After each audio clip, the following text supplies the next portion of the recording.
Here's today's top story. PlayStation mocked off social media after killing physical disc releases.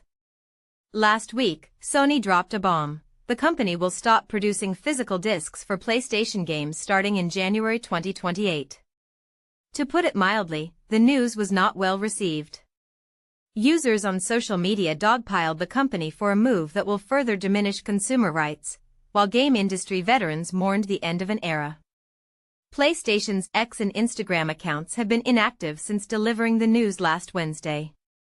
For context, the company usually posts multiple times a day, with links to trailers, sales, and more, corporate social media stuff. PlayStation's maligned post has 150 million views and thousands of negative comments, with users poised to ratio Sony's next message into oblivion. Consumer petitions and piracy in response to the move.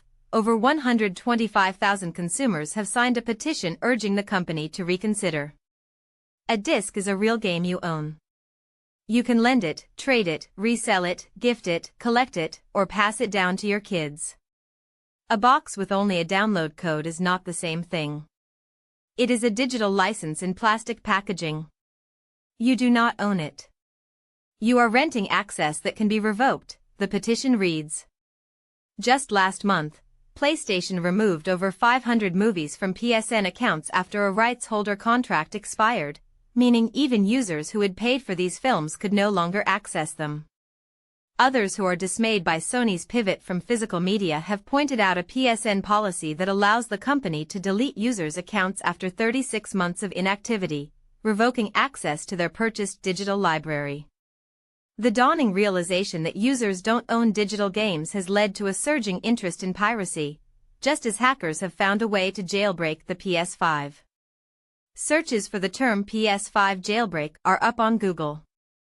The game industry responds. Game industry veterans have been similarly despondent.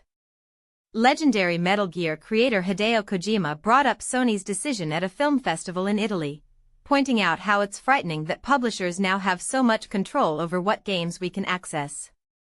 According to a translation of Kojima's comments, he said, "I grew up with physical media, so I find it really sad.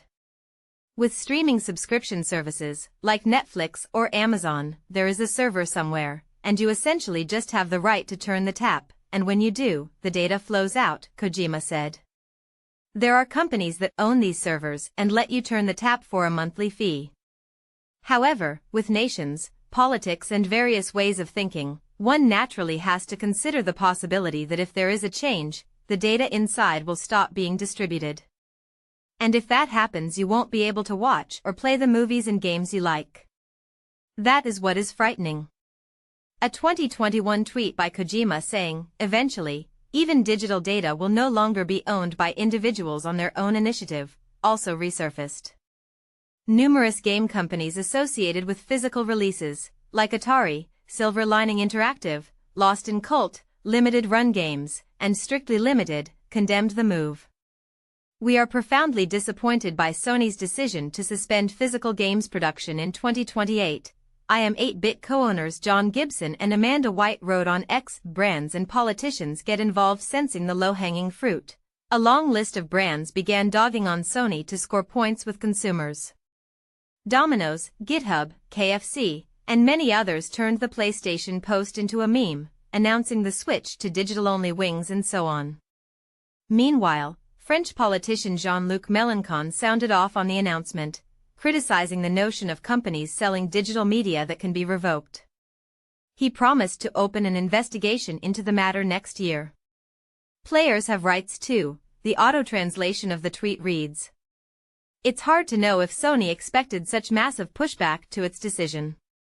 Part of its rationale for killing physical disc releases on its platform is that the majority of players purchase games digitally at this point, with some analysts indicating that physical games only account for around 20% of sales on PlayStation.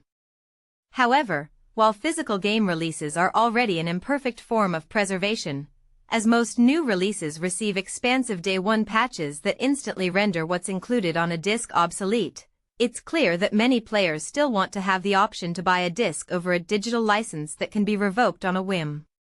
We'll find out soon whether PlayStation's silence means it's reconsidering its position or if it's just trying to lie low until things blow over. What PlayStation going fully digital tells us about the PS6. Expect 2028 to be a transitional year for Sony. That's it for today. Don't forget to like and subscribe.